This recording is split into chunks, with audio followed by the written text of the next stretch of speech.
नमस्कार, एग्ज़ाम दृष्टि में आप सबका स्वागत है। कैसे हैं आप सब लोग? देखिए, हमने घटना चक्र पूर्वावलोकन के विषयवार क्रम में संविधान और संविधान सभा और संविधान की निर्माण प्रक्रिया से संबंधित प्रश्न उत्तर हमने पढ़े थे और उनका एक्सप्लेनेशन देखा था। तो आज हमारा अलग जो है दूसरा अध्याय है, संविधान सभा की प्रमुख समितियाँ। संविधान सभा की प्रमुख समितियाँ। तो संविधान के निर्माण के लिए संविधान सभा ने जो समितियाँ बनाई और उनसे संबंधित जो प्रश्न उत्तर एग्ज़ाम के पॉइंट ऑफ व्यू से महत्वपूर्ण हैं, जो अभी तक प्रीवियस एग्ज़ाम में आए हैं और जो आने की संभावना है, उनके बारे में व्याख्यात्मक जो है प्रक्रिया हम देखेंगे। चलिए शुरू करते हैं। ठीक है। संविधान सभा द्वारा अपने विभिन्न कार्यों को संपादित करने के लिए अनेक समितियों का गठन किया गया था। प्रमुख समितियों एवं उनके अध्यक्षों का विवरण इस प्रकार है। देखिए, जो समितियां बनाई गई संविधान सभा द्वारा, तो उसमें कुछ महत्वपूर्ण समितियां हैं जिनके प्रमुख पूछे जाते हैं। तो यहाँ पे जो है उनके प्रमुखों की लिस्ट दी है, उसको एक बार देख लेते हैं। देखिए, संघीय संविधान समिति, जो संघीय संविधान समिति थी उसके अध्यक्ष थे पंडित जवाहरलाल नेहरू। ठीक है, ध्यान रखेंगे, संघीय संविधान समिति के अध्यक्ष कौन थे? पंडित जवाहरलाल नेहरू। अ, प्रक्रिया विषयक नियमों से संबंधित समिति, डॉक्टर राजेंद्र प्रसाद। प्रक्रिया विषयक नियमों से संबंधित समिति जो थी, उसके जो अध्यक्ष थे डॉक्टर राजेंद्र प्रसाद थे। संचालन समिति, यहाँ पे बहुत ध्यान रखना है। संचालन समिति या कार्य संचालन समिति कहीं पे आता है, संचालन समिति आता है, तो उसमें डॉक्टर राजेंद्र प्रसाद जो संचालन समिति के अध्यक्ष थे, वो कौन थे? डॉक्टर राजेंद्र प्रसाद। प्रारूप समिति के अध्यक्ष, देखिए, संविधान सभा की बनाई गई समितियों में से सबसे महत्वपूर्ण समिति जो थी वो थी प्रारूप समिति। तो प्रारूप समिति के अध्यक्ष कौन थे? डॉक्टर भीमराव अंबेडकर जी। प्रारूप समिति के अध्यक्ष कौन थे? डॉक्टर भीमराव अंबेडकर जी। आगे देखेंगे, मौलिक अधिकारों, अल्पसंख्यकों एवं जनजातीय एवं और अपवर्जित क्षेत्रों संबंधी सलाहकार समिति। देखिए, ये मौलिक अधिकार, अल्पसंख्यक एवं जनजातीय या अपवर्जित जो क्षेत्र थे उनके लिए एक सलाहकार उप समितियाँ बनाई गई कुछ। तो उन उप समितियों के जो है कई बार अध्यक्ष पूछ लिए जाते हैं जो महत्वपूर्ण है। जैसे कि मूल अधिकार उप समिति, ये बहुत महत्वपूर्ण है। मूल अधिकार उप समिति के अध्यक्ष कौन थे? जेबी कृपलानी। मूल अधिकार उप समिति के अध्यक्ष कौन थे? जेबी कृपलानी। अल्पसंख्यक उप समिति के अध्यक्ष कौन थे? दोनों ही बहुत महत्वपूर्ण है। अल्पसंख्यक उप समिति के अध्यक्ष कौन थे? एच.सी. मुखर्जी। ध्यान रखेंगे, मूल अधिकार उप समिति के अध्यक्ष कौन थे? जेबी कृपलानी। और अल्पसंख्यक उप समिति के अध्यक्ष कौन थे? एच.सी. मुखर्जी। आगे देखेंगे, देखिए कई बुक्स में जो है झंडा समिति के अध्यक्ष जेबी कृपलानी को बताया गया है, पर ये गलत है। ठीक है, ध्यान रखेंगे कि जो मूल अधिकार उप समिति के अध्यक्ष थे वो जेबी कृपलानी थे और झंडा समिति के अध्यक्ष डॉक्टर राजेंद्र प्रसाद थे। और झंडा समिति भी दो बनाई गई थी। ठीक है, वो अभी हम आगे डिस्कस कर लेंगे। ठीक, आगे देखते हैं। पूर्वोत्तर सीमांत जनजातीय क्षेत्रों और असम के अपवर्जित एवं आंशिक रूप से अपवर्जित क्षेत्रों संबंधी उप समिति। देखिए, जो पूर्वोत्तर सीमांत जनजातीय क्षेत्र थे या असम के अपवर्जित क्षेत्र थे, ठीक है, जो भी अपवर्जित क्षेत्र थे पूर्वोत्तर भारत के, उस समिति के अध्यक्ष कौन थे? गोपीनाथ बारदोलाई। अपवर्जित और आंशिक रूप से अपवर्जित क्षेत्रों से संबंधित उप समिति के अध्यक्ष थे ए.वी. ठक्कर। आगे देखते हैं, संघीय शक्तियों से संबंधित समिति, पंडित जवाहरलाल नेहरू। देखिए, ध्यान रखेंगे, संघीय शक्तियों से या संघीय किसी भी कोई भी समिति बनेगी तो ध्यान रखेंगे हमेशा उसके जो अध्यक्ष रहे हैं कौन? पंडित जवाहरलाल नेहरू। और बाद में जाके आपको पता है प्राइम मिनिस्टर बने हैं। ठीक है, आगे देखेंगे, प्रांतीय संविधान समिति के अध्यक्ष सरदार वल्लभ भाई पटेल। बहुत इंपॉर्टेंट है, दोनों प्रश्न बहुत ही इंपॉर्टेंट है, महत्वपूर्ण है एग्जाम के पॉइंट ऑफ व्यू से। प्रांतीय संविधान समिति के अध्यक्ष कौन थे? सरदार वल्लभ भाई पटेल। ठीक है, जो है प्रांतों को मिलाने का काम इन्होंने ही किया है पूरे भारत पे। आगे देखेंगे कार्य संचालन समिति। देखिए ध्यान रखेंगे, कार्य संचालन समिति ये कार्य ऑर्डर ऑफ बिजनेस है। ये ध्यान रखेंगे, कार्य संचालन समिति ऑर्डर ऑफ बिजनेस। तो कार्य संचालन समिति के अध्यक्ष कौन है? के.एम. मुंशी जी हैं। कार्य संचालन समिति के अध्यक्ष कौन है? के.एम. मुंशी जी हैं।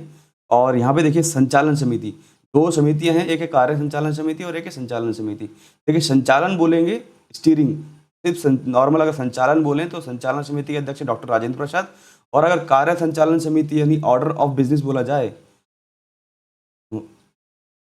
ऑर्डर ऑफ बिजनेस, देखिए कार्य संचालन बोला जाए यानी ऑर्डर ऑफ बिजनेस बोला जाए तो के.एम. मुंशी जी। ये दोनों क्वेश्चन बहुत महत्वपूर्ण है, ध्यान रखेंगे इसका। संचालन समिति के अध्यक्ष कौन है? अगर आपसे बोला जाए संचालन समिति,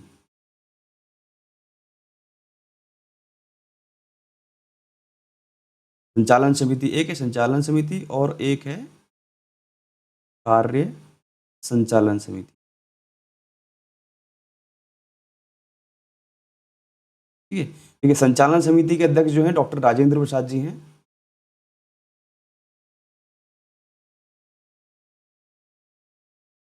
राजेंद्र प्रसाद, ठीक है, ये बात ध्यान रखेंगे।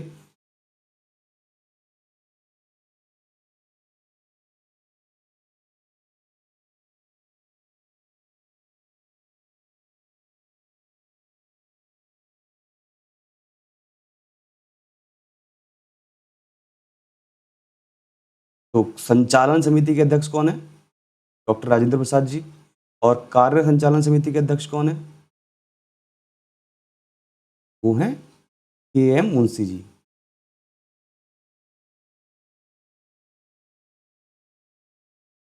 ठीक है, ये ध्यान रखेंगे। आगे देखते हैं।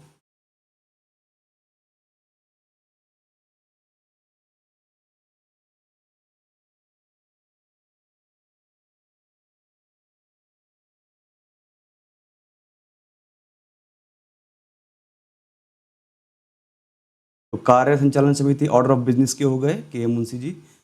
और सदन समिति, देखिए हाउस सदन समिति के अध्यक्ष हैं पी पट्टाभी सीतारमैया। सदन समिति के अध्यक्ष कौन है? पी पट्टाभी सीतारमैया।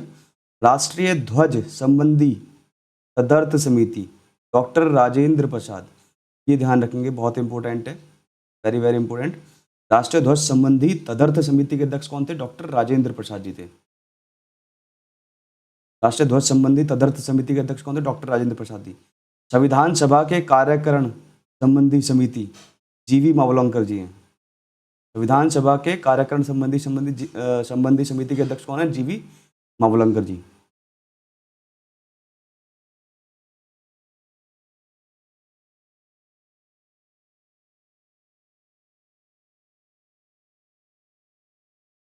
राज्यों संबंधी समिति के अध्यक्ष पंडित जवाहरलाल नेहरू। वित्त एवं स्टाफ समिति के अध्यक्ष डॉक्टर राजेंद्र प्रसाद। प्रत्यय पत्र संबंधी अल्लादी कृष्णा स्वामी अय्यर। तो कुछ महत्वपूर्ण है, उनका ध्यान रखेंगे। जैसे कि मैं आपको बता देता हूँ, ज़्यादातर पूछी जाती है एग्जाम के पॉइंट ऑफ व्यू से। जैसे संविधान समिति के अध्यक्ष होंगे संविधान समिति के अध्यक्ष होंगे कौन थे? संविधान समिति, ये इंपॉर्टेंट है, अपने जवाहरलाल नेहरू। और संचालन समिति ये इंपॉर्टेंट है, डॉक्टर राजेंद्र प्रसाद। प्रारूप समिति बहुत ही महत्वपूर्ण है, डॉक्टर भीमराव अंबेडकर। मूल अधिकार उप समिति, मूल अधिकार उप समिति के हैं जे.बी. कृपलानी जी। और अल्पसंख्यक उप समिति के हैं एच.सी. मुखर्जी जी। और देखेंगे संघीय शक्ति संबंधी, देखिए संघीय, ये भी इंपॉर्टेंट है। संघीय शक्ति संबंधी कौन है? पंडित जवाहरलाल नेहरू जी। प्रांतीय संबंधी कौन है? सरदार वल्लभ भाई पटेल। और कार्य संचालन समिति के अध्यक्ष कौन है? के.एम. मुंशी जी। और तदर्थ समिति, राष्ट्रीय ध्वज संबंधी तदर्थ समिति के अध्यक्ष हैं डॉक्टर राजेंद्र प्रसाद जी। ये इम्पोर्टेंट, महत्वपूर्ण है। आगे देखते हैं। देखिए प्रारूप समिति में अध्यक्ष भीमराव अंबेडकर समेत कुल 7 सदस्य थे। तो प्रारूप समिति थी, उसके अध्यक्ष कौन थे? भीमराव अंबेडकर जी थे। और भीमराव अम्बेडकर इस समिति में 6 अन्य सदस्य थे, यानी कुल मिलाकर 7 सदस्य थे। तो अगर प्रश्न इस प्रकार आता है कि कुल सदस्य कितने थे प्रारूप समिति में अध्यक्ष समेत, तो 7 सदस्य। अगर पूछा जाए, प्रश्न इस प्रकार से आए कि प्रारूप समिति में अन्य कितने सदस्य थे, तो 6 सदस्य। ध्यान रखेंगे, अन्य कितने सदस्य थे, 6 सदस्य। इसको प्रश्न को बहुत अच्छे से समझना है। अब वो अन्य जो सदस्य हैं उनके नाम एक बार देख लेते हैं, क्योंकि पूछ लिया जाता है कौन कौन सदस्य इनमें से है या नहीं है। जिनमें एन गोपाल स्वामी अयंगर जो अन्य 6 सदस्य हैं, अल्लादी कृष्णा स्वामी Ayyar, K M Munshi, Mohammad Saadulla, B L Mitter, D P Khaitan. देखिए, Gopalaswami Ayyangar, Alladi Krishnaswami Ayyar, K M Munshi, Mohammad Saadulla, B L Mitter और डी पी खेतान। देखिए यहाँ पे जो है दो जो है सदस्य बदल दिए गए थे। ठीक है, बी एल मित्र और डी पी खेतान की जगह अन्य सदस्य आ गए थे, वो देख लेंगे। ठीक है, बाद में बी एल मित्र, जो बी एल मित्र हैं, इनके स्थान पर आए एन माधव राव। ठीक है, तो बी एल मित्र के स्थान पर कौन आ गए थे, एन माधव राव। डीपी खेतान 1948 में जो है डीपी खेतान जी की मृत्यु हो गई थी 1948 में। मृत्यु हो जाने पर टीटी कृष्णाचारी को इस समिति में शामिल किया गया था। डीपी खेतान जी की मृत्यु होने पर जो है टीटी कृष्णाचारी को लिया गया था और बी एल मित्र ने अपना पद त्याग दिया था और एन माधव राव जी ने जो है उनका पद ग्रहण किया था। तो प्रश्न इस प्रकार आता है कि बी एल मित्र के स्थान पर किन्होंने जो है कौन जो है सदस्य बने प्रारूप समिति के, N Madhava Rau B L Mitter के स्थान पर, और डीपी खेतान जी के स्थान पर कौन बने, टीटी कृष्णाचारी। आगे देखेंगे, तदर्थ झंडा समिति का गठन संविधान निर्मात्री परिषद ने 23 जून 1947 को किया था। तो तदर्थ झंडा समिति थी कि उसका जो है निर्माण कब हुआ था, 23 जून 1947 में, और उसके अध्यक्ष कौन थे, डॉक्टर राजेंद्र प्रसाद जी जो है अध्यक्ष थे। अन्य सदस्य देखिए, जो तदर्थ झंडा समिति बनी थी उनके अन्य सदस्य अबुल कलाम आज़ाद, सरोजनी नायडू, सी राजगोपालाचारी, के एम मुंशी और डॉक्टर भीमराव अम्बेडकर जो है अन्य सदस्य थे तदर्थ झंडा समिति के। ये हमने व्याख्या देखी, अभी प्रश्न उत्तर देख लेते हैं।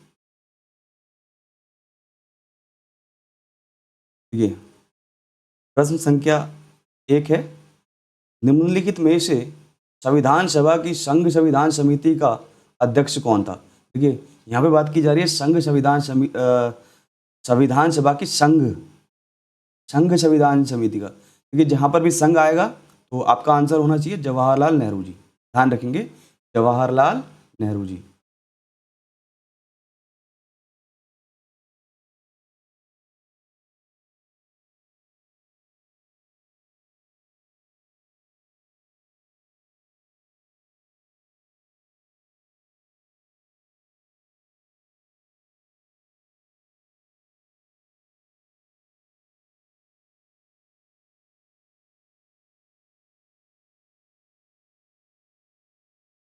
चलिए प्रश्न संख्या 2 देख लेते हैं।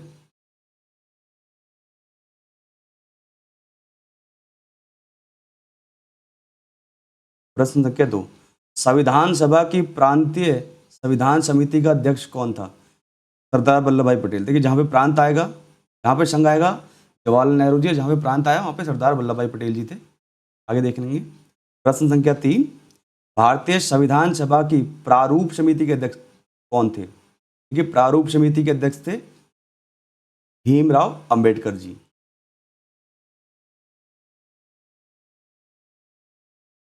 आगे देखेंगे। प्रश्न संख्या 4, भारतीय संविधान सभा की प्रारूप समिति के अध्यक्ष फिर से हुई डॉक्टर भीमराव अंबेडकर जी। प्रश्न संख्या 5, सूची फर्स्ट को सूची सेकंड से मिलान कीजिए और नीचे दिए गए कूट में से सही उत्तर का चयन कीजिए। देखिए मूल अधिकार, हमें बात की जा रही है मूल अधिकार से संबंधित समिति के बारे में बात की जा रही है। ठीक है, उप समिति नहीं बोला, यहाँ पे सिर्फ मूल अधिकार बोला है। फिर भी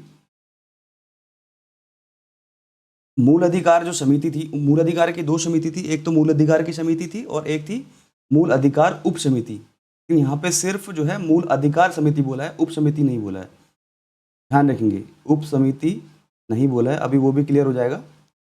अगर उप समिति बोला जाता तो कौन बनते। तो देखिए मूल अधिकार समिति के अध्यक्ष थे सरदार वल्लभ भाई पटेल जी। ठीक है, और देख लेते हैं कार्य संचालन समिति। देखो यहाँ पे भी कार्य संचालन समिति बोला है, यहाँ पे भी कंफ्यूजन है समिति में। एक है संचालन समिति और एक है कार्य संचालन समिति। दो हैं, दो समितियां हैं, एक है कार्य संचालन समिति और एक है संचालन समिति। ठीक है, देखिए संचालन समिति के जो अध्यक्ष हैं वो डॉक्टर राजेंद्र प्रसाद जी हैं, और कार्य संचालन समिति, यहाँ पे स्टीयरिंग जो लिखा है ये इंग्लिश में गलत लिखा है, यहाँ पे ऑर्डर ऑफ बिजनेस होना चाहिए, ऑर्डर ऑफ बिजनेस।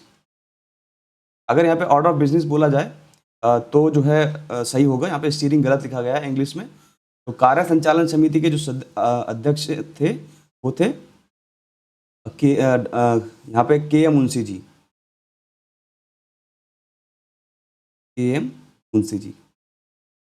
संघ शक्ति के आप जानते हैं जवाहरलाल नेहरू जी, और प्रारूप समिति के भीमराव अम्बेडकर जी। देखिए अब एक्सप्लेनेशन को समझेंगे, जो है यहाँ पे आयोग की तरफ से गलती हुई थी तो समझ लेंगे, और ये अभी क्लियर हो जाएगा सारा।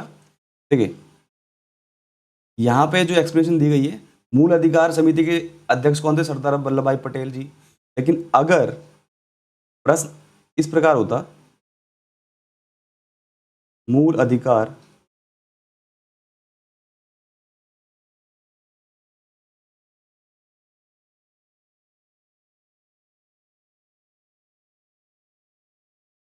उप समिति,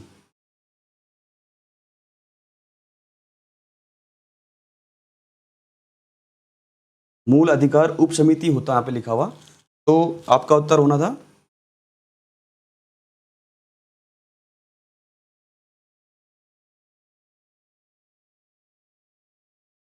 जे बी कृपलानी जी।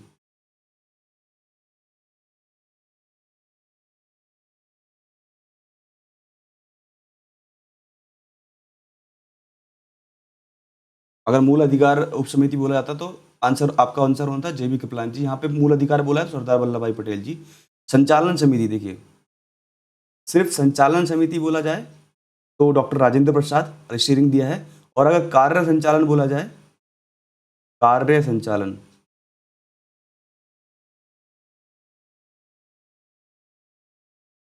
तो के एम मुंशी।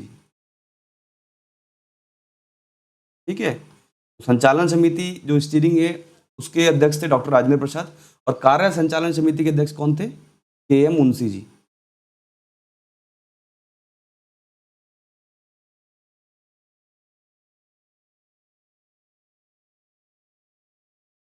के एम मुंशी जी।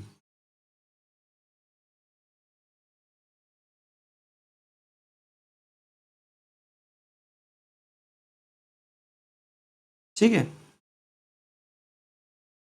आगे देखेंगे संघ शक्ति के जवाहरलाल नेहरू जी, और प्रारूप समिति के भीमराव अम्बेडकर जी। नोट देखेंगे के एम मुंशी कार्य संचालन समिति यानी order of business, order of business के अध्यक्ष थे।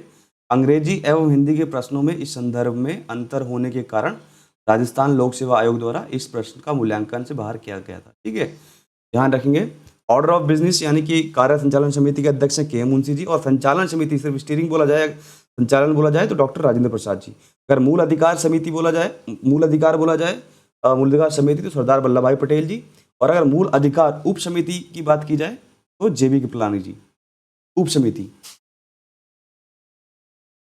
आगे देखते हैं प्रश्न संख्या 6, संविधान सभा द्वारा स्थापित मौलिक अधिकारों और अल्पसंख्यक हेतु सलाहकार समिति के अध्यक्ष कौन थे? तो मौलिक अधिकारों और अल्पसंख्यक हेतु सलाहकार समिति के अध्यक्ष कौन थे? सरदार वल्लभ भाई पटेल जी। सरदार पटेल संविधान सभा द्वारा स्थापित मौलिक अधिकारों और अल्पसंख्यकों हेतु सलाहकार समिति के अध्यक्ष थे, जबकि सलाहकार समिति की उप समितियों में, ध्यान रखेंगे, देखिए उप समितियों में मूल अधिकार उप समिति के अध्यक्ष जे बी कृपलानी जी थे। मूल अधिकार उप समिति के अध्यक्ष जे बी कृपलानी तथा अल्पसंख्यक उप समिति के अध्यक्ष एच सी मुखर्जी थे, तथा अल्पसंख्यक उप समिति के अध्यक्ष एच सी मुखर्जी थे।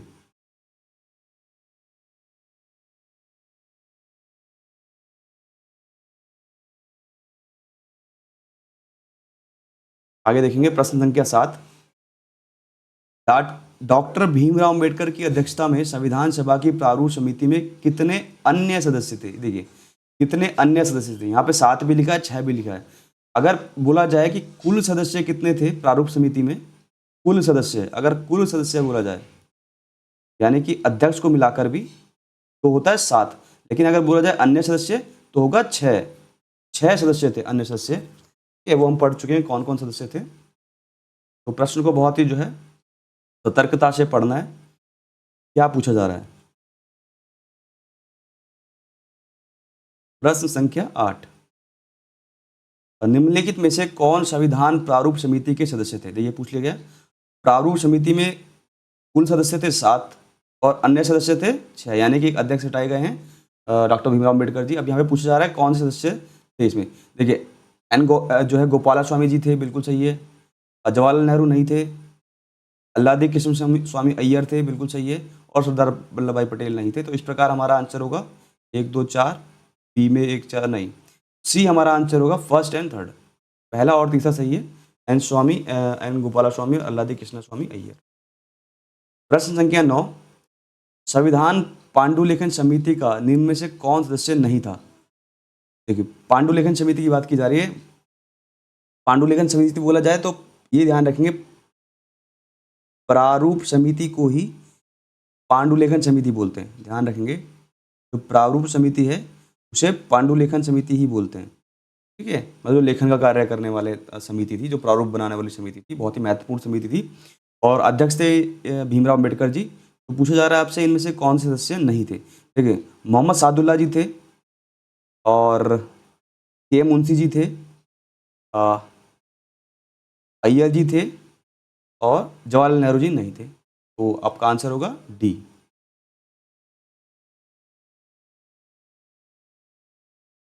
आगे चलते हैं, प्रश्न संख्या 10 देखेंगे। संविधान सभा ने डॉक्टर भीमराव अंबेडकर की अध्यक्षता में प्रारूप समिति का गठन कब किया था? देखिए प्रारूप समिति बहुत इंपॉर्टेंट है, पहले भी पूछे जा चुके हैं। प्रारूप समिति से संबंधित प्रश्न फिर पूछा जा रहा है कि प्रारूप समिति का गठन कब हुआ था? 13 दिसंबर 1946, 22 जनवरी 1947, 3 जून 1947 या 29 अगस्त 1947। देखिए 29 अगस्त 1947 संविधान के प्रारूप पर विचार करने हेतु संविधान सभा द्वारा 29 अगस्त 1947 को संकल्प पारित करके डॉक्टर भीमराव अम्बेडकर की अध्यक्षता में प्रारूप समिति का गठन किया गया था। तो इस जो है दिनांक को अच्छे से याद रखेंगे, 29 अगस्त 1947 को प्रारूप समिति का गठन हुआ था।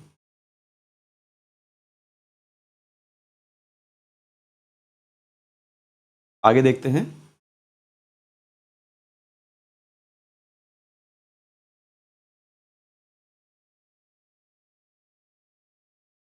प्रश्न संख्या 11, संविधान निर्मात्री परिषद की झंडा समिति। देखिए हमें बात की जा रही है झंडा समिति की। तो झंडा समिति के अध्यक्ष थे, झंडा समिति भी 2 बनी है, फिलहाल यहाँ पे देख लेते हैं जो ऑप्शन में दिए गए हैं। झंडा समिति के अध्यक्ष थे, यानी इसे बोलते हैं तदर्थ झंडा समिति या झंडा समिति। तो झंडा समिति के अध्यक्ष थे डॉक्टर राजेंद्र प्रसाद जी, डॉक्टर राजेंद्र प्रसाद जी।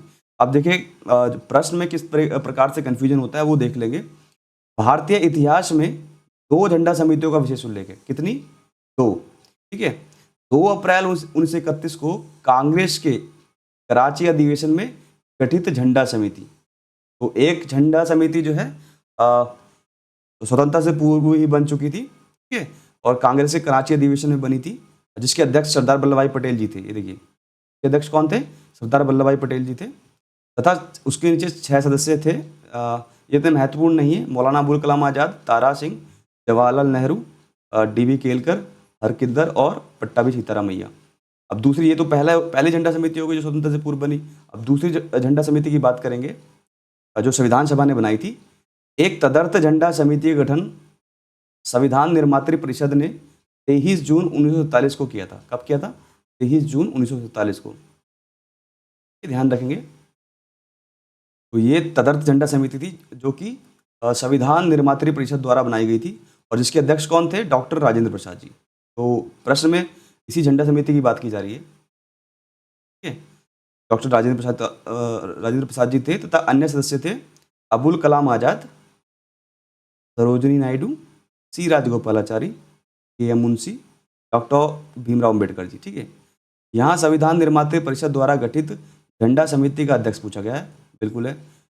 ठीक है, अतः स्पष्ट उत्तर विकल्प बी होगा, ये सही है। अब देखिए और भी कंफ्यूजन है बीच में। आचार्य जेवी कृपलानी किसी झंडा समिति के अध्यक्ष या सदस्य नहीं रहे हैं, जैसा कि कतिपय अपर्याप्त स्रोतों वाली बुकों में वर्णित है, पुस्तकों में वर्णित है, ये ध्यान रखेंगे।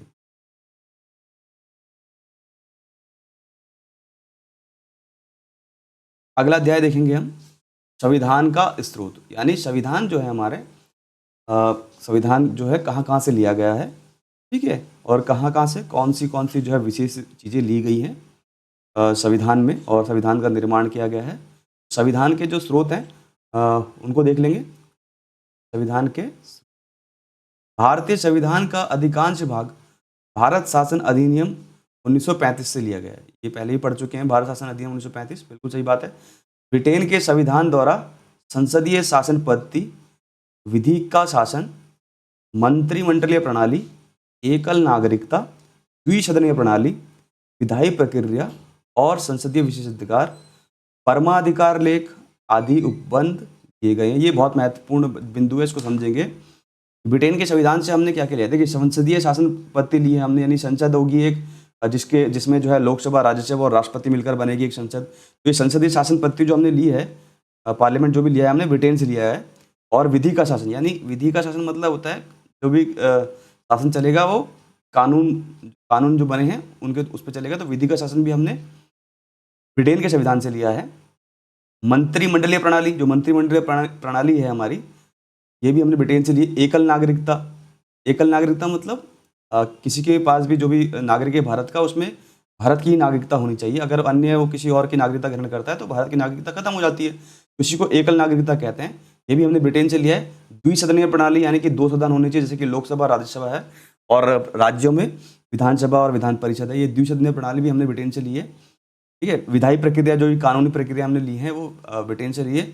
संसदीय विशेषाधिकार और परमाधिकार लेख आदि हमने ब्रिटेन से लिए। अब अमेरिका के संविधान से महत्वपूर्ण जो चीज़ें ली हैं वो देख लेंगे। जैसे उद्देशिका का विचार, जो हमारी उद्देशिका है उसका विचार हमने किससे लिया है? अमेरिका के संविधान से लिया है। न्यायिक पुनरावलोकन बहुत महत्वपूर्ण है, ये न्यायिक पुनरावलोकन हमने कहाँ से लिया है? अमेरिका से। न्यायपालिका की स्वतंत्रता, यानी जुडिशल फ्री होनी चाहिए, सुपरमेसी होनी चाहिए जुडिशल की, ये हमने किससे लिया है? जो है अमेरिका के संविधान से लिया। मूल अधिकार, जो फंडामेंटल राइट्स हैं, वो हमने अमेरिका के संविधान से लिया है। उपराष्ट्रपति का पद, राष्ट्रपति पर महाभियोग और उच्चतम न्यायालय तथा उच्च न्यायालय के न्यायाधीशों को हटाए जाने के उपबंध, ये भी हमने कहाँ से लिए हैं? अमेरिका के संविधान से लिए हैं। तो ध्यान रखेंगे, जो महत्वपूर्ण जो है बिंदु है वो मैं आपको बता देता हूँ। जैसे उद्देशिका का विचार, न्यायिक पुनरावलोकन, बहुत ही महत्वपूर्ण जो है बिंदु है ये, न्यायिक पुनरावलोकन। न्यायपालिका की स्वतंत्रता, मूल अधिकार, उपराष्ट्रपति का पद, राष्ट्रपति पर महाभियोग की प्रक्रिया या महाभियोग, जो राष्ट्रपति पर महाभियोग लगाया जा सकता है, वो हमने कहाँ से लिया है? अमेरिका के संविधान से लिया है। उच्चतम न्यायालय और उच्च न्यायालय के न्यायाधीशों को हटाए जाने की प्रक्रिया, ये बहुत विशेष ध्यान रखेंगे। उच्चतम न्यायालय और उच्च न्यायालय में न्यायाधीशों को हटाए जाने की प्रक्रिया हमने किससे ली है? अमेरिका के संविधान से लिए। आयरलैंड के संविधान के देख लेते हैं। आयरलैंड के संविधान से नीति निर्देशक तत्व बहुत महत्वपूर्ण है।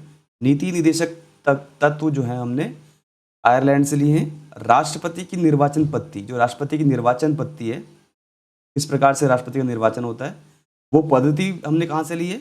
आयरलैंड से ली है। राज्यसभा में कुछ सदस्यों का नामांकन, तो राज्यसभा में जो 12 सदस्य नामांकित होते हैं, ये प्रक्रिया हमने कहाँ से ली है? आयरलैंड से लिए। देख लेते हैं कनाडा के संविधान से।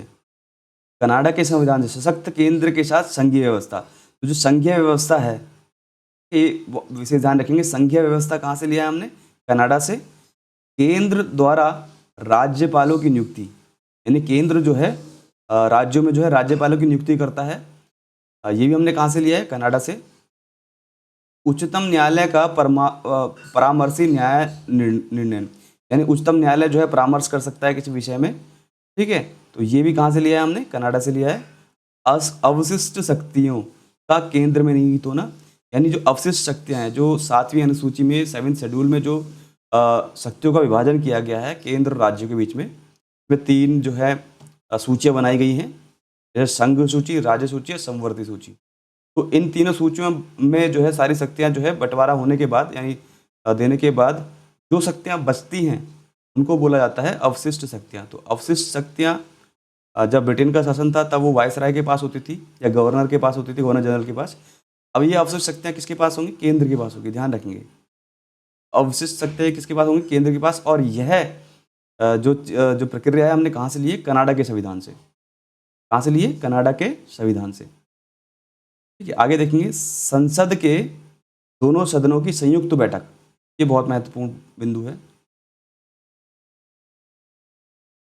संसद के दोनों सदनों की संयुक्त बैठक, यानी संसद के जो दोनों सदनों की संयुक्त बैठक होती है, जो कि अनुच्छेद 108 में है। ठीक है, ये जो है हमने कहाँ से लिया है? ऑस्ट्रेलिया के संविधान से लिया है। ध्यान रखेंगे, कहाँ से? ऑस्ट्रेलिया के संविधान से। तो संसद के दोनों सदनों की जो संयुक्त बैठक है वो हमने ऑस्ट्रेलिया के संविधान से ली है। बहुत महत्वपूर्ण बिंदु, उद्देशिका की परिभाषा, यानी कि जो हमारा उद्देशिका की भाषा, उद्देशिका की भाषा जो प्रस्तावना है हमारी, उसकी जो लैंग्वेज, उसकी जो भाषा हमने ली है वो ऑस्ट्रेलिया से ली है। लेकिन उद्देशिका का विचार कहाँ से लिया है हमने? ये देखिए, उद्देशिका का विचार, यानी प्रस्तावना का विचार, प्रस्तावना होनी चाहिए, प्रस्तावना का विचार कहाँ से लिया? अमेरिका के संविधान से। और उद्देशिका की भाषा, उसकी लैंग्वेज, वो कहाँ से लिए? ऑस्ट्रेलिया के संविधान से।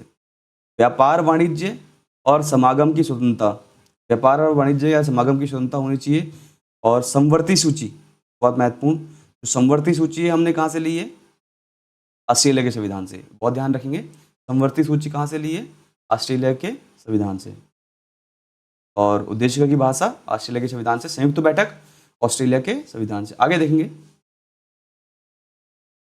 जापान से विधि द्वारा स्थापित प्रक्रिया, विधि द्वारा स्थापित प्रक्रिया है वो हमने कहाँ से ली है? जापान से। ध्यान रखेंगे, विधि द्वारा स्थापित प्रक्रिया जापान से ली है, लेकिन विधि प्रक्रियाएं जो ली हैं वो ब्रिटेन से ली है। आगे देखेंगे, दक्षिण अफ्रीका के संविधान से संविधान संशोधन, जो 368 है, 368 है, जो संविधान में संशोधन की प्रक्रिया है, संविधान में संशोधन की व्यवस्था है, वो हमने कहाँ से ली है? दक्षिण अफ्रीका से। बहुत महत्वपूर्ण बिंदु है ये। राज्यसभा के सदस्यों के निर्वाचन ग्रहण किया गया है। और राज्यसभा के सदस्यों का जो निर्वाचन है वो कहाँ से लिया है? राज्यसभा के सदस्यों का जो निर्वाचन है वो हमने कहाँ से लिया है? दक्षिण अफ्रीका से। देखिए, राज्यसभा के सदस्यों का निर्वाचन हमने दक्षिण अफ्रीका से लिया है, लेकिन राज्यसभा में सदस्यों का नामांकन वो हमने कहाँ से लिया है? अमेरिका से। ध्यान रखेंगे,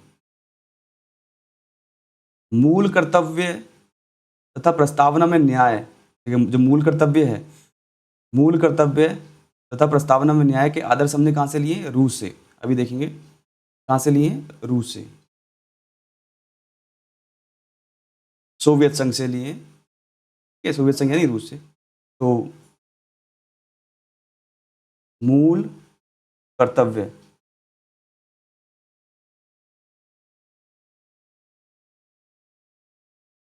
मूल कर्तव्य यानी फंडामेंटल जो ड्यूटीज हैं वो हमने ली हैं रूस से। और मूल अधिकार,